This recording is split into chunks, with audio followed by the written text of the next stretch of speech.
Yes. Topic name వచ్చేసి మనకి ఏంటంటే agreement of subject with verb. Agreement of subject with verb. ఏంటి అసలు ఇది? సబ్జెక్ట్ వర్బ్ అగ్రిమెంట్ అంటే ఏమిటి? ఏదో పెద్ద కష్టమైన విషయం అయితే కాదండి. ఇంగ్లీష్ గ్రామర్లో అతి ముఖ్యమైన నియమం ఏముంటుందంటే, వాక్యంలో సబ్జెక్ట్ ఏకవచనంలో ఉంటే వర్బ్ కూడా ఏకవచనంలో ఉండాలి. సబ్జెక్ట్ బహువచనంలో ఉంటే వర్బ్ కూడా బహువచనంలోనే ఉండాలి. అదే, ఇంకేం లేదండి. ఇక్కడ సబ్జెక్ట్ అన్నది ఎలా ఉండాలి అంటున్నాం? సింగులర్ అంటున్నాం కదా. సో సింగులర్ గురించి మనం మాట్లాడుతాం. సబ్జెక్ట్ సింగులర్ కాబట్టి సబ్జెక్ట్ సింగులర్ వర్బ్స్ ఏకవచన క్రియలు. ఉదాహరణగా మనము ఈస్, వాస్, హ్యాస్, డిఓఈఎస్, డస్ లేదా వర్బ్ ఫామ్లో V1,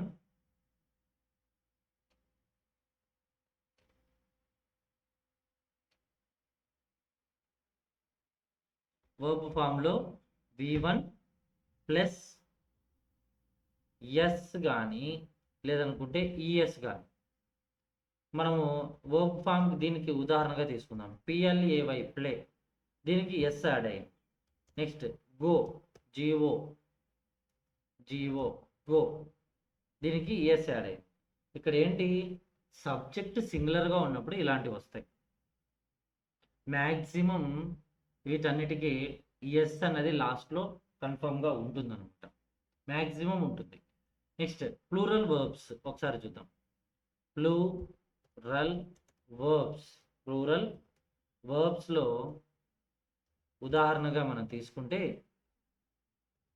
AR, are, VRE, were, have, do, V1 ఉంటుంది. V1 డూ లేదా V1. ఇలాగ ఇవి సింపుల్ ప్లూరల్ ఫామ్ ఎగ్జాంపుల్స్ అండి. సరేనా? ప్లూరల్ వర్బ్స్కి సంబంధించి ఎగ్జాంపుల్స్. బహువచన క్రియలు are, were, have, do, V1 form. V1 form అంటే నథింగ్ అండి. మీరు మరీ దీన్ని ఎక్కువ కన్ఫ్యూజ్ అవ్వవలసిన పని లేదు. ప్లే, గో, ఇవి V1 ఫామ్స్.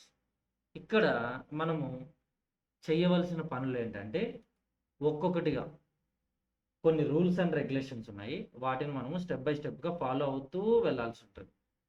మొదటిది రూల్ నంబర్ 1, ఏఎన్డితో కలిసినప్పుడు దీన్ని మనము అండ్ రూల్ అని కూడా అంటాం. సరేనా? ఇక్కడ ఏంటంటే రెండు వేరు నౌన్స్ని అండ్తో కలిపితే అవి బహువచనంగా అవుతాయి. కాబట్టి ప్లూరల్ వర్బ్స్నే వాడాలి. ఇక్కడ ఏంటంటే రాము ఒక నౌన్, తర్వాత అండ్, తర్వాత సోము. వీరు ఇద్దరు రాము అండ్ సోము ఈస్ గోయింగ్ రాయడం తప్పు. ఎందుకంటే రాము ఒకడే, సోము ఒకడే కాదు. ఇద్దరు కలిసి వెళ్తున్నారు కాబట్టి ఈ స్టేట్మెంట్ రాంగ్. సరేనా? Next Ramu and Somu are going. ఎందుకు? ఇక్కడ రెండు నౌన్స్ వచ్చాయి కాబట్టి ప్లూరల్. రెండు నౌన్ వస్తే ఏముంది సార్ సపరేట్ అంటే కాదు, రాంగ్ అవుతుంది అనమాట. Ramu and Somu are going. Next మరొకటి pair noun rule. The pair nouns rule. రెండు పదాలను అండ్తో కలిపిన ఈ రెండు కలిసి ఒకే వస్తువును లేదా ఒకే భావాన్ని సూచిస్తే అప్పుడు సింగులర్ వర్బ్ని వాడాలి. ఇక్కడ ఏంటంటే అండ్ అనే పదం అయితే ఉపయోగిస్తున్నాం, కానీ అది ఒకే అర్థాన్ని కనుక చెప్పగలిగితే అప్పుడు మనము సింగులర్ వర్బ్ని యూజ్ చేయాలి. అన్నం, పప్పు, ఇది ఒక ఉదాహరణ. ఈ సందర్భంలో సింగులరే యూజ్ చేయాలి. సరేనా? ఉదాహరణకు బ్రెడ్ అండ్ బటర్. ఉదాహరణకు bed and butter. Bed and butter అనేది రెండు కలిపేసి ఒకే ఫుడ్ ఐటమ్, ఆ టైంకి ఆ పర్టికులర్ టైం పీరియడ్కి అది ఒకే ఫుడ్ ఐటమ్. బ్రెడ్ని సపరేట్గా బటర్ని సపరేట్గా అలా తినకుండా రెండు కలిపి తినేస్తాం. సో కాబట్టి ఇలాగా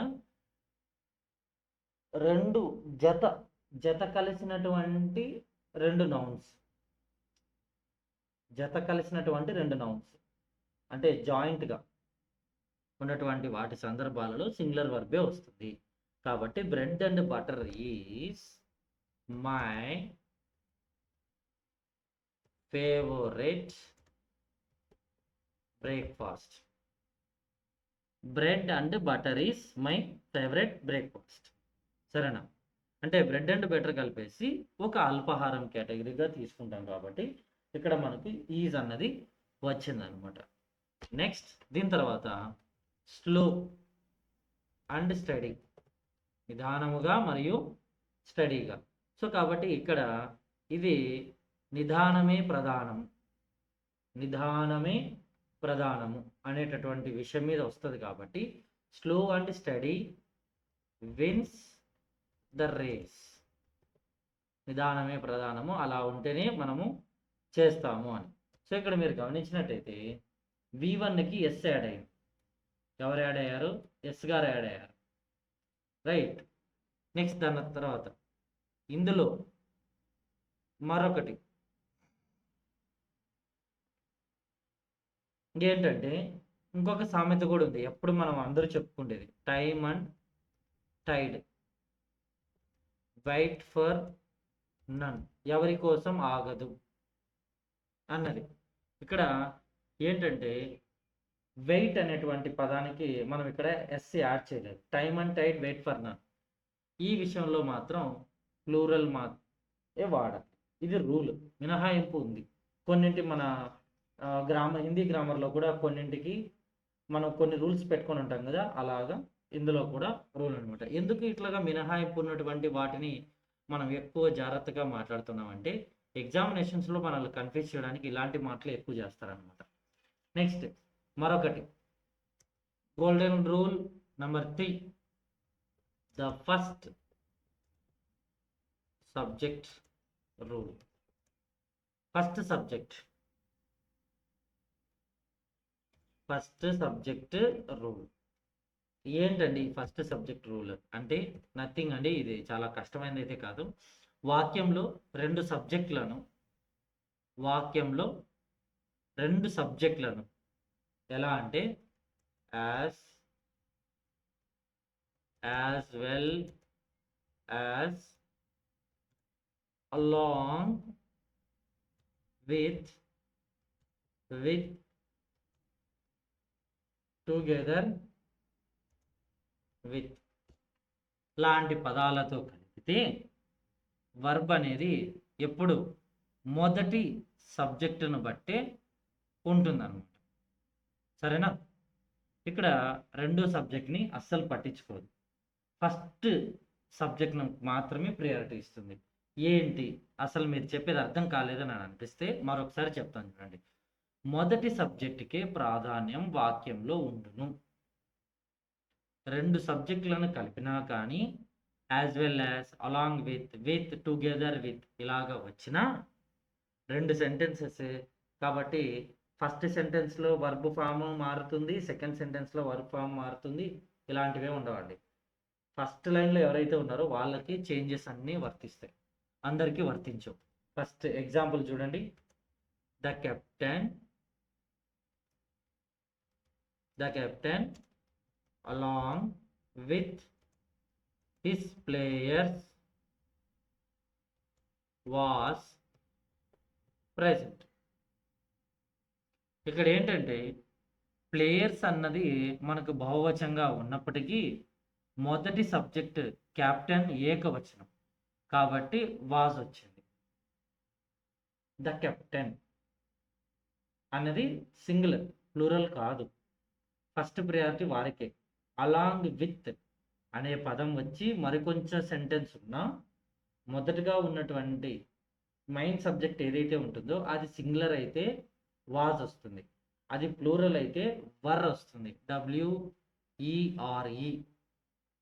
నెక్స్ట్ మరొకటి I as well as my friends, నేను మరియు నాతో పాటుగా మా ఫ్రెండ్స్ కూడా. I'm going to the movie. ఇక్కడ ఏంటంటే I as well as my friends, నేను మరియు నా ఫ్రెండ్స్తో పాటుగా వెళ్తున్నాను. ఇక్కడ ఏంటంటే ఐ మొదటగా ఎవరు మాట్లాడుతున్నారు, ఒకే ఒక వ్యక్తి మాట్లాడుతున్నారు. కాబట్టి ఇక్కడ ప్రియారిటైజ్ వచ్చేసరికి ఎవరికి వస్తుందయ్యా అంటే వీరికే వస్తుంది, రైట్. ఇక్కడ ఏంటంటే చాలా క్లియర్గా ఐ సింగులర్ కదా, సో కాబట్టి సింగులర్ వాళ్ళకి ప్రియారిటీ. ఇంకా మనం ఏం చేయలేం, ఇందులో మార్పులు చేర్పులు అన్నవి అయితే ఏం ఉండవు అనమాట. ఐ, సో కాబట్టి ఐఎమ్ వచ్చింది. ఓకేనా. నెక్స్ట్ ఇంకొకటి, ఫస్ట్ సబ్జెక్ట్ రూల్ అయిపోయిందా. ఇప్పుడు నెక్స్ట్ వచ్చేసి ఏంటంటే the closest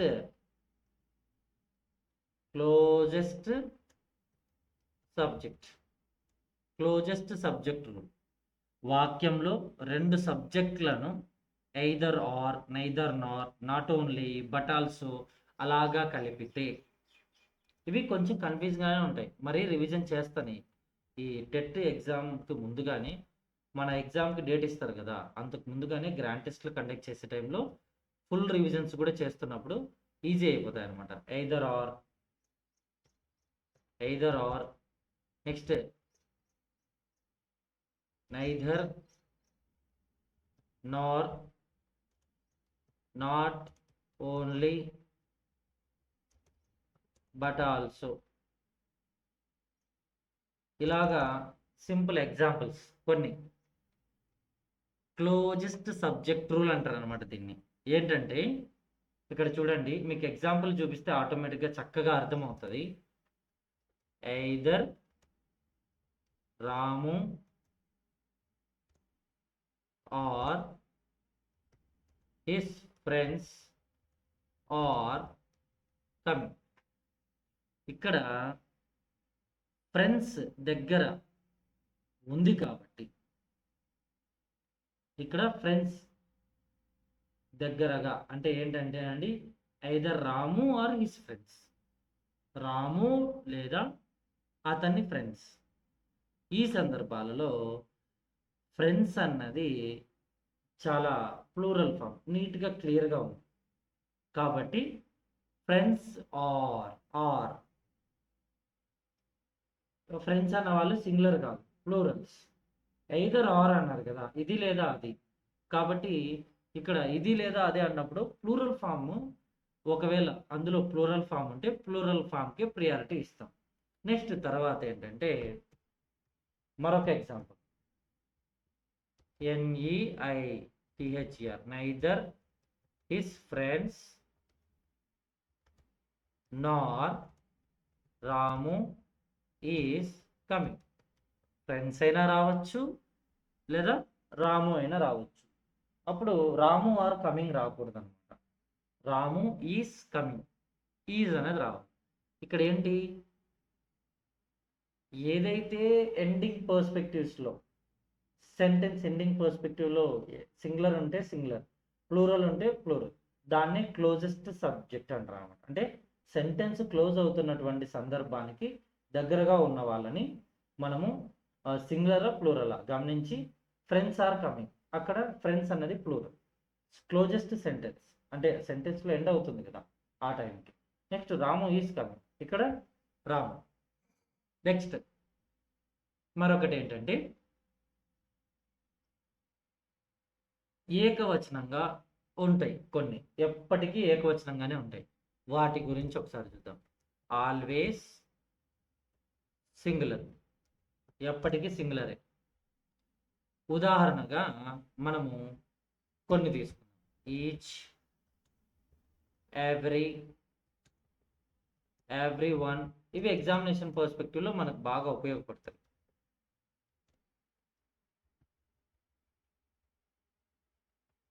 everyone, someone, nobody, none, anyone, anything. ఇవి each, everyone, someone, nobody, none, anyone, anything. సరేనా? ఇంకొంచెం ఉందండి, కొంచెమే ఉంది. అది అయిపోయిన తర్వాత క్లాస్ క్లోజ్ చేస్తాను. 6 అయిపోయింది, ఇంట్లో పనులు, అలాగే ఎవరు టెన్షన్ పడద్దండి. లేటెస్ట్గా జాయిన్ అయిన వాళ్ళు కూడా కష్టపడద్దండి. 6 to 7 స్టార్టింగ్ సబ్జెక్ట్ చాప్టర్స్ ఉంటాయి. అలానే 7 to 8 రెగ్యులర్ సబ్జెక్ట్స్ ఉంటాయి. ఎవరైనా లేట్గా ఫీజు పే చేస్తుంటారు కదా, అంటే లేట్గా జాయిన్ అయిన వాళ్ళు ఉంటారు కదా, వాళ్ళకి రివిజన్ అవుతాయి, వాళ్ళకి న్యూ అవుతాయి. ముందుగా జాయిన్ అయిన వాళ్ళకి రివిజన్ అవుతాయి. ఎప్పుడైనా సరే ఆఫర్ స్టార్ట్ అయిన వెంటనే ఎవరైతే జాయిన్ అవుతారో వారికి అడ్వాంటేజే ఉంటుంది. నెక్స్ట్ ఉదాహరణగా కొన్నింటిని తీసుకుందాం, సరేనా? ఈచ్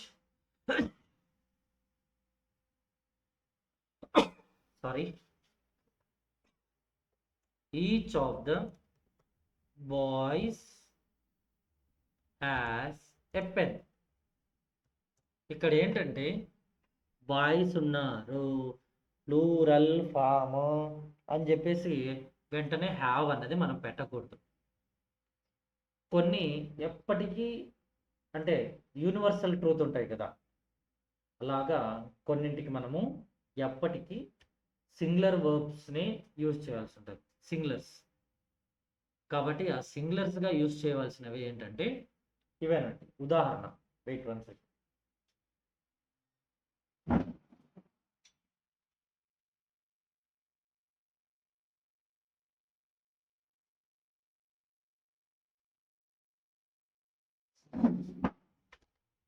బాయ్స్ అంటే సార్ మనకు బాయ్స్ ఎక్కువ మంది ఉన్నారు కదండి, అప్పుడు హ్యావ్ పెట్టాలి కదా అని డౌట్ రావచ్చు. No, each, everyone, someone, nobody, none, anyone, anything, ఇవి ఎప్పటికీ always singular.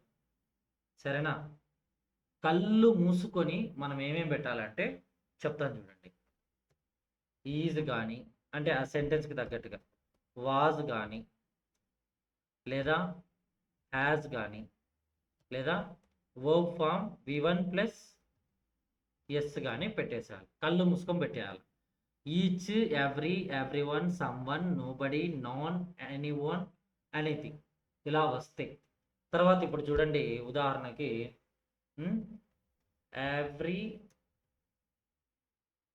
everyone wants to be happy. Everyone పదం వచ్చింది కాబట్టి వాంట్ అన్నది ఒక వర్బ్ ఫామ్గా తీసుకుంటే వాంట్స్, వారందరూ అనే అర్థం వచ్చినా సరే ఇది గ్రామర్లో కొన్ని రూల్స్, అందులో ఎవ్రీవన్ వచ్చింది కాబట్టి ఎస్ ఫామ్ అయినా సరే ఈజ్ కానీ, వాజ్ కానీ, హ్యాజ్ కానీ వస్తుంది. సరేనా? మనల్ని ఎందుకయ్యా ఈ ఆల్వేస్ సింగులర్ రూల్లో ఉన్నటువంటి ఎగ్జాంపుల్స్ అన్ని మనం చదవాలి అంటే కాంపిటేటివ్ ఎగ్జామ్స్లో ఇలాంటివి ఎక్కువగా తీసుకుంటారు. నెక్స్ట్ తర్వాత డిస్టెన్స్ అంటే దూరాలు, మరియు మనీ అండ్ టైం. దూరాన్ని, డబ్బును, బరువును ఒకే మొత్తంగా చెప్పినప్పుడు సింగులర్ వర్బ్ని వాడాలి. వీటి కోసం దేన్ని వాడాలా? సింగులర్ వర్బ్ని వాడాలి. సరేనా? నెక్స్ట్ ఉదాహరణకి మనము ఒక సెంటెన్స్ తీసుకుందాం. 10 miles is a long distance. 10 miles అంటే ఎక్కువ మైల్స్ కదా సార్, సింగులర్గా ఒకే ఒక్క మైల్ కాదు కదా. కాదండి, 10 miles అయినా దూరము, డబ్బు, సమయం, వీటికి కూడా మనము సింగులర్ వర్బ్ని యూజ్ చేయాల్సి ఉంటుంది. అందుకు 10 miles ఈజ్ లాంగ్ డిస్టెన్స్, దూరము, డబ్బు, time. Next 50 1000 rupees is a big amount. ఇక్కడ 50,000 రూపీస్ అంటే 50,000 రూపాయలు. ప్లూరల్ ఫామ్ కదా, ఎక్కువ రూపాయలు కదా, కాదండి. డబ్బు, దూరము, సమయం వీటికి సింగులరే యూజ్ చేయాలి. సరేనా? కాబట్టి ఇక్కడ మనకి ఈజ్ వచ్చింది, ఆర్ని వాడకూడదు, రాంగ్, తప్పు అవుతుంది. సరేనా? నెక్స్ట్ ఇప్పుడు మనం హిందీ అభ్యర్థులం కాబట్టి చాలా ఫాస్ట్గా ఎగ్జామ్లో వెంటనే ఏది కనిపిస్తే ఏది ఆన్సర్ పెట్టేయాలా అనే వాటిపైన మనం దృష్టి పెట్టాలి కదండి. నిజమా కదా? దృష్టి సారించాలిగా, అదే కదా మనకి చాలా మెయిన్. ఎగ్జామినేషన్ పర్స్పెక్టివ్లో మనకు అది చాలా మెయిన్. కాబట్టి మనం ఇక్కడ చేసే పనులు కొన్ని ట్రిక్స్ ఉంటాయి. మొదటిది ఎస్ కనిపించింది, S related. Subject singular he, she, it, Ravi అయితే ఏదేది హీ, షీ, తర్వాత ఇట్, రవి అయితే దానికి వచ్చే వర్బ్ చివర ఖచ్చితంగా వర్బ్ ఓకేనా, వర్బ్కి ఎస్ అక్షరం వస్తుంది. ఉదాహరణకు ఈ, is, was, has, does, place. Place verb అనేది ఇది ఒకటే అని కాదండి, చాలా. సరేనా? నెక్స్ట్ ఇంకొకటి, one of my friends. One of my friends, నా స్నేహితులలో ఒకరు.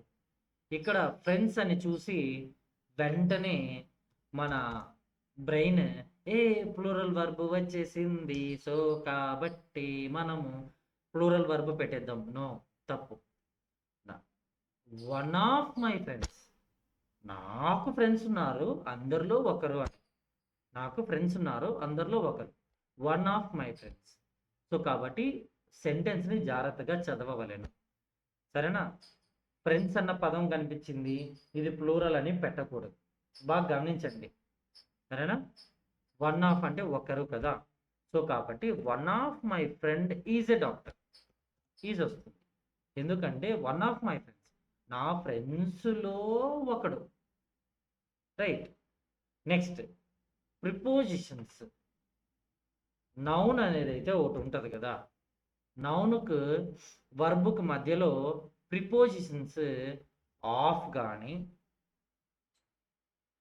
నౌన్కి వర్బుకు మధ్యలో ఆఫ్ కానీ, నెక్స్ట్ అలానే ఇన్ కానీ ఉంటే కొంచెం జాగ్రత్త పడాలండి. వర్బ్ ఎప్పుడు మొదటి నౌన్ను బట్టే వస్తుందన్నమాట. సరేనా? నెక్స్ట్ ఇక్కడ ఏంటంటే the quality of, the quality of the apples is good. ఇక్కడ ఏంటి, ఆఫ్ కానీ ఇన్ కానీ వస్తే మొదటి నౌన్ ఏదైతే ఉంటుందో క్వాలిటీ, క్వాలిటీస్ కాదు ఇక్కడ, క్వాలిటీ ఒకే ఒక గుణం. క్వాలిటీస్ కాదు ఇక్కడ, క్వాలిటీ సింగిల్, ఒకే ఒక గుణం. Quality of the apples, apples ఎక్కువ ఉన్న, యాపిల్స్ ఆర్ గుడ్ కాదు. ద క్వాలిటీ ఆఫ్ అంటే యాపిల్ పండ్ల యొక్క,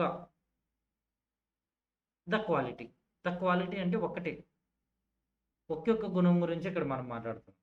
కాబట్టి గుణం గురించి మనం మాట్లాడేటప్పుడు గుణాలు అని మాట్లాడట్లేదు, గుణము అని మాట్లాడుతున్నాం. కాబట్టి అక్కడ మనకు యాపిల్స్ అనేది ప్లూరల్గా ఉన్నప్పటికీ యాపిల్స్ అందరికీ కలిపి ఒకే ఒక గుణం, ఆ గుణం అనేది గుడ్ అంట. The quality of the apples is good. ఓకేనా? I hope you understand very well concept, right?